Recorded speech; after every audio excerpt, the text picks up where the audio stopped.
Hey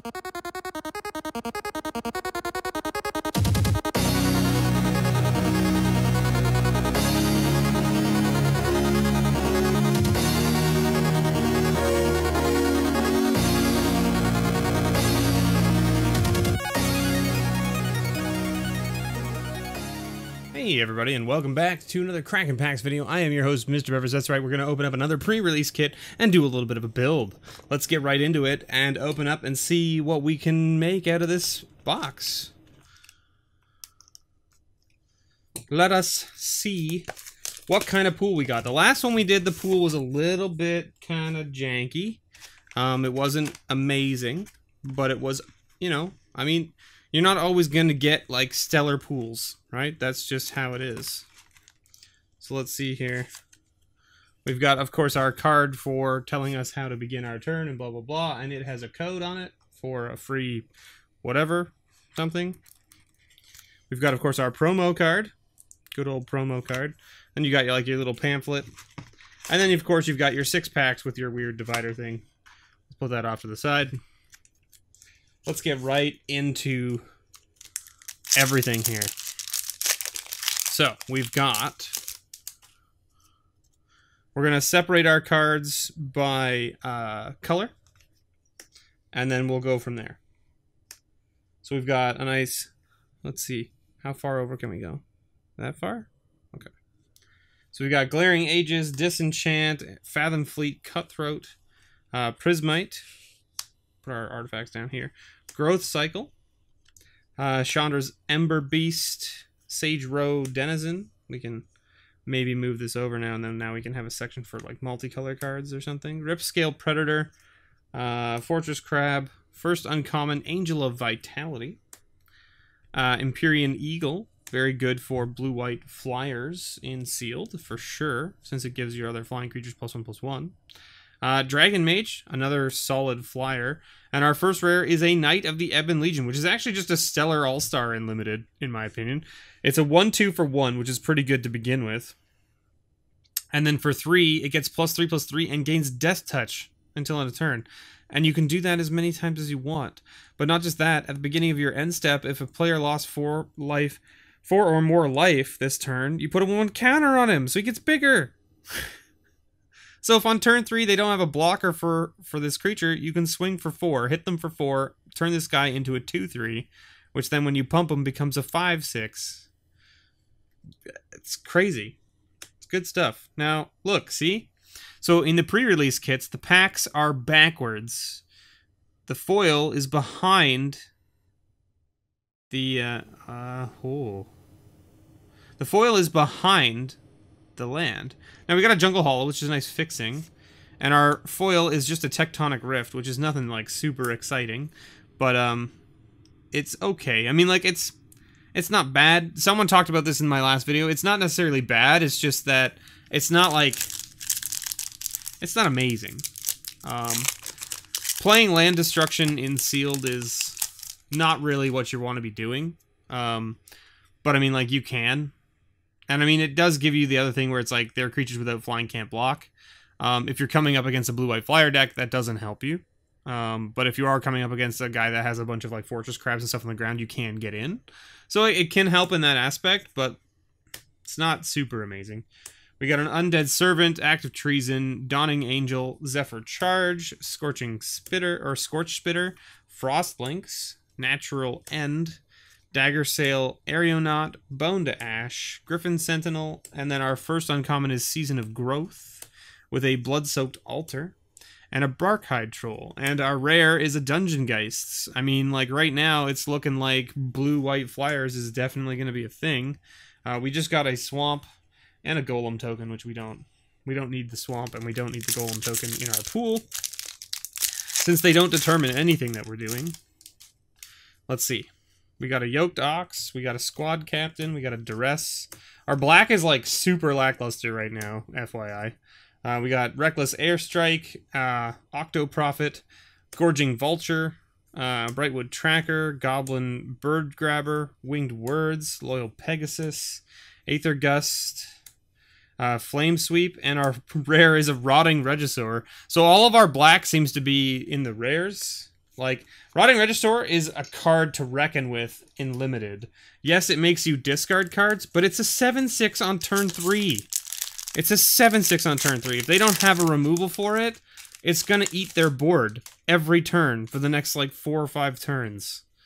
Sanitarium Skeleton, Angelic Gift, Healer of the Glade, Epicure of Blood, Gift of Paradise, Keldon Raider, Boreal Elemental, Anvil Raptor, Leafkin Druid, Fencing Ace, Retributive Wand, Chandra, and Cavalier of Gales, yet another big bomb blue flyer. My goodness. So when it enters the battlefield, draw 3 cards and put 2 of them from your hand on top of your library. And when it dies, shuffle it into its owner's library and scry 2. Holy moly. They have to exile it to kill it or lock it down with like a pacifism or something. We got a Bloodfell case and we have a foil. See, like the foil's behind the land for some reason, and it's a Moorland Inquisitor. I mean, our blue flyers are very good. Our white flyers are kind of lackluster. Bone Splitters, Audacious Thief, and now we're getting all our black cards. See, Steadfast Sentry, Maniacal Rage, Murder. Look at that. We just got 2 removal spells in 1 pack in black. Stone Golem, Forced Claw, Shock, Moat Piranhas, Griffin Protector, Gruesome Scrounger, or Scourger, Lightning Stormkin, Overgrowth Elemental. Oh my goodness. Drakuseth. So yeah, I was thinking like before we opened this pack, I was thinking like maybe instead of like blue-white flyers, we go like blue-red flyers, because we do have some red flyers as well that would get the benefit of being evasive. And in red we have a bit of removal as well. Stone Golem, Undead Servant, Aerial Assault, Squad Captain, Convolute, Griffin Sentinel, Fortress Crab, Centaur Courser, Fire Elemental, Tomebound Lich, Vengeful Warchief, Iron Root Warlord, holy moly, Villas Broker of Blood. This card is just bonkers broken in Limited. Because it's whenever you lose life, you draw that many cards. It can mill you out pretty fast. And we got another foil. So we got 3 foils out of this kit, which is pretty crazy. Let's see what our promo is. Why not, right? Grafdigger's Cage. It's a pretty nice promo. It's not like particularly crazy for this format, but it is pretty good. I think red is probably not what we're playing. Well, I should say, we're not playing green. Because, I mean, like, look at our green. This is good. This is okay if you have enough elementals to go with it. This is a good top end. This is okay. This is not amazing, but it's okay. It fixes. This is okay. I'm not a big fan of this. This is okay. This is not amazing. I mean, it's okay, but it's not great. Natural end, no, and we only have 1 growth cycle. So, I mean, like, the Season of Growth is, like, probably not a terrible card, because it's whenever you cast a spell that targets a creature you control, you draw a card, and whenever a creature enters the battlefield under your control, you scry 1. So even if you're not getting the draw card, you could be scrying whenever you play creatures, which is not terrible, but the rest of our green is just not strong enough to worry about. So we're not even going to be playing green, which means this Iron Root Warlord is probably not being splashed. Now we have the tough decision of deciding whether we want to go white, blue, white, black, white, red, or whether we want to go like blue, red, or blue, black. Like, we have some serious considerations to make here. So, like, definitely playable for a flyer deck. This card is, like, fine as a one-off. This card is very good in white because it just destroys a creature. We have another Griffin. That's very good. Steadfast Sentry seems fine. Moorland Inquisitor seems okay as a bear. Fencing Ace is good, but only if you have things to make it bigger, and right now we don't. Angelic Gift is very good for flying deck. Loyal Pegasus good. Aerial Assault good. Squad Captain I wouldn't play more than 1, probably. Yoked Ox not so great. Yes, yes, yes. Destroy target artifact or enchantment. This can be actually main deckable because there's so many... there's like pacifisms and sleep paralysis and things like that. Like, there's a whole bunch of enchantments that are worth blowing up. So it could be main deckable. Glaring Aegis would be fine. on like Fencing Ace or something, but it's not like particularly interesting for anything else. I mean, it would be okay to put onto a flyer late game to tap down their flying blocker and then get in, but I don't think it's particularly needed. So I don't think like, I think our white is pretty decent from the aspect of flyers. Like 1, 2, 3, 4, 5, 6. We have 6 flyers in white. 2 cards that give you life with flyers, but also blow up tapped creatures, which is good. We have an enchantment that gives flying. So I mean, like our white flyers package is pretty good. Like the Moorland Inquisitor is like maybe you don't play it, but then we don't have like any really 2-drops. I shouldn't say that. We don't have any 2-drops really in white. So if we don't play the Moorland Inquisitor or the whatchamacallit? The Moorland Inquisitor or the Fencing Ace. My goodness, my brain. So like Fortress Crab is fine on the ground. It's not like amazing. It's probably not really like what the flyer deck could use it just to like sort of like stabilize a little bit longer, but like you don't necessarily need it. Convolute is fine. Moat Piranha's not so great. It is a 2-drop if we need it. Boreal Elemental for sure, right? Choose target spell or permanent that's red or green. No.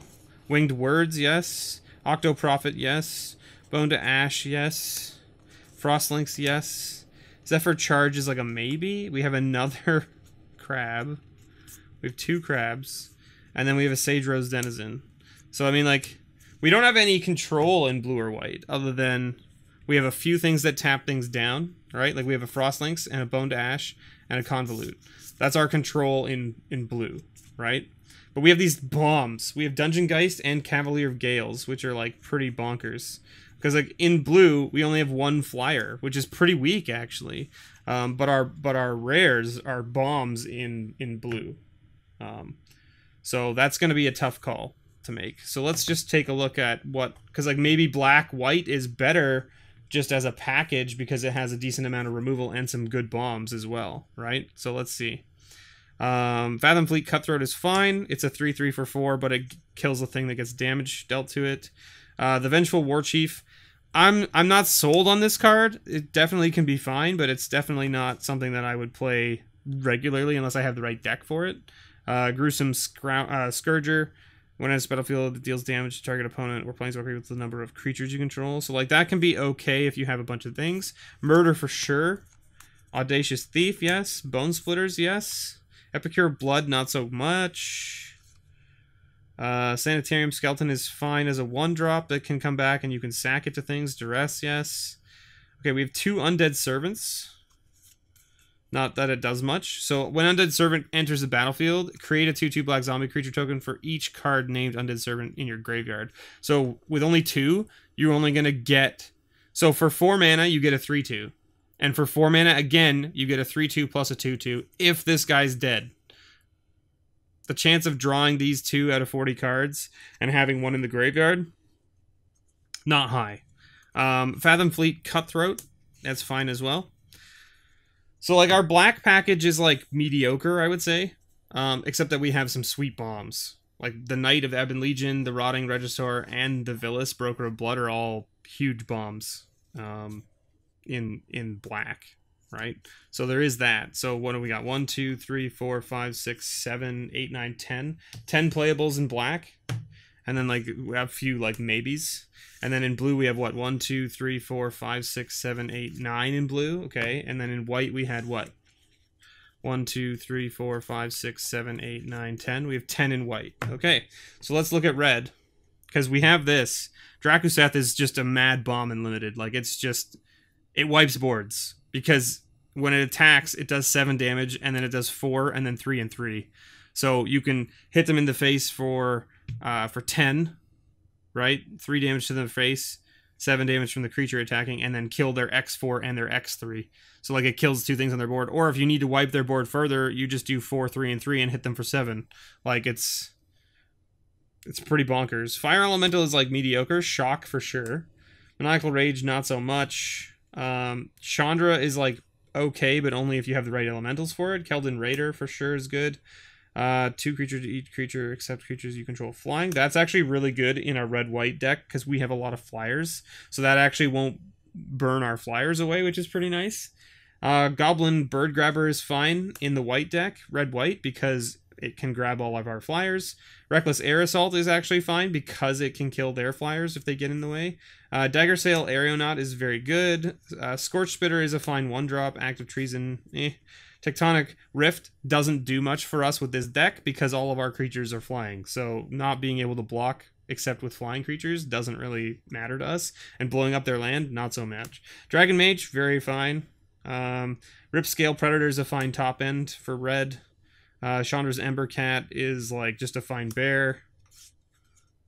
And I mean, like, yeah. Like, our red package is not particularly amazing either, but 1, 2, 3, 4, 5, 6, 7, 8, 9, 10. 10 playables there. So we actually don't have enough playables in any one color, right? Because, I mean, even this, like, we'll play this for sure.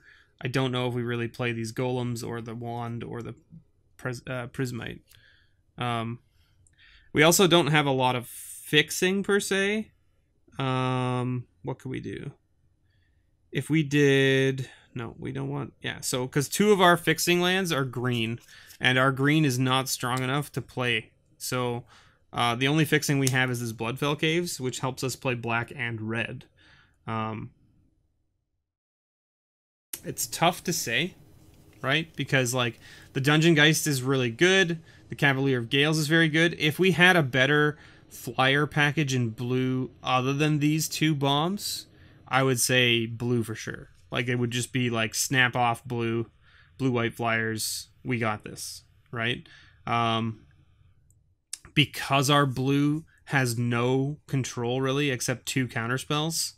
Like, we have none of the sleep paralysis or anything like that. We have the Dungeon Geist, I guess. It's going to be tough. Black, we had some sweet bombs. And we do have some early hand control. We have a Duress. We have a Bone Splinters. We have a Murder.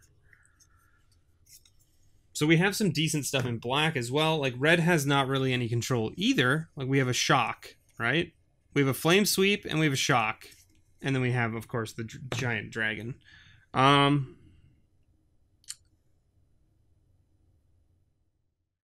So, I mean, ideally, I would go... I want to play the bombs in black and red. I guess if we cut the white... If we go black-red with this deck, what's it look like? Like, do we have a decent... deck? Let's look at black-red. That has our most bombs, right? I'm stuck on this white because the white package is very good for flyers. Like, absolutely phenomenal, right? Like, every creature we have except 1 is a flyer, right? 1, 2, 3, 4, 5, 6, right? And then we have an enchantment that does flying, and we have 2 removal spells that care about flyers. So, like, our white package is very good for early game, right? So... Or not early game, but, like, our white package is very good for long games because we have so many evasion creatures. So let's see. Let's do a layout and see what we got going on, right?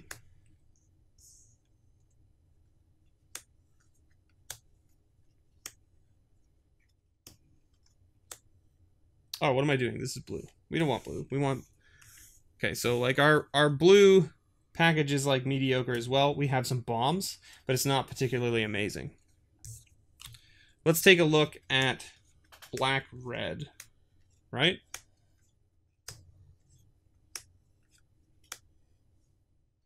The evasion in blue-white, though, is just so strong.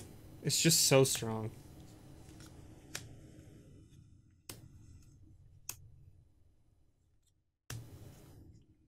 So, like, here it looks... So, like, Flame Sweep would not be good in this deck because we have a lot of things on the ground. So, the problem with this deck is that you have a few early drops, but then you super back-end heavy, right? Like, we have 6 cards that are 1-drops, but one of them requires you to have a creature to sack with the Bone Splinters, right? And then one is Shock, and then the other 3 are creatures, right? Then we have 2 2-drops that are creatures... And then we have 3 3-drops, 1 being a removal spell, and the other 2 being creatures. Then we have 4 4-drops, and we have 4 drops over 6, right? And the Flame Sweep, which we probably don't want. So, like, and we don't have anything in black that's less than 4 mana, creature-wise, except for the Gorging Vulture, which I don't particularly like because we have no way to return things from our graveyard. And in red, we also have nothing in the 2-drop or 1-drop range to bring in instead of some of these top-end things. So, like, this package is, like, looks like fun from the aspect of the rares. But, like, oof. It's going to be super top heavy and you have no way to control early game. So if someone comes at you with a very aggressive Flyers deck, like turn 1, Loyal Pegasus, turn 2, Griffin, turn 3, Imperial Eagle, right? Empyrean Eagle, swing you for 4 in the air, you have nothing that you can do about it, right? And like even this Goblin Bird Grabber is pretty garbage in this deck until we get to the top end where our Flyers are, right? Because it's just a 2-1 on the ground forever. So I don't think red-black is the way we want to go. I don't think our black is particularly strong enough. It has some sweet bombs, right? It has sweet bombs. I just don't think the rest of it is strong enough. It's got some okay removal, but like it has no 2-drops, and it only has 2 3-drops, one of them being removal. I really think that we're going to end up in blue-white, unfortunately. And I mean, like, that's saying something because in blue-white we have, you know, some decent blue rares, but our blue is just not phenomenal. But the fact that we get to use this Empyrean Eagle is just super awesome. Although I guess we could go like blue-red. We don't want to go blue-red. Like, our blue package is worse. We need the white. And we have nothing that like matches with white except for white-green. I mean, like, the Iron Root Warlord is a cool card, but it's not a bomb by any means. Yeah,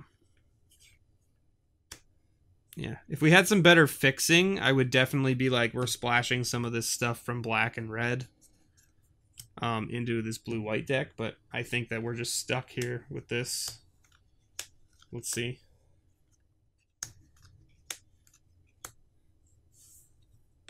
Let's see. Right? Because, again, we don't have necessarily a lot of good early stuff in white and blue. Again, we're pretty top-end heavy. Right? But, like, yeah, like, look, we have no 2-drops. So, we would have to bring in these dudes, most likely. And we might even bring in, like, the Yoked Ox. Or we might bring in, like, the Piranhas. Just to, like, have something for early game. But I think this package is pretty good. Like, it's all evasive, right? Like, evasive, evasive, evasive, evasive. Not evasive, but if it dies, it gives you a thing, and it's a 3/2 Vigilance for 3, which is good. Taps a thing down. The Sage's Road Denizen could come out. It's not particularly, amazing. Evasive, Scry, evasive and control. Evasive, evasive, evasive, and it recurs itself. And it brainstorms.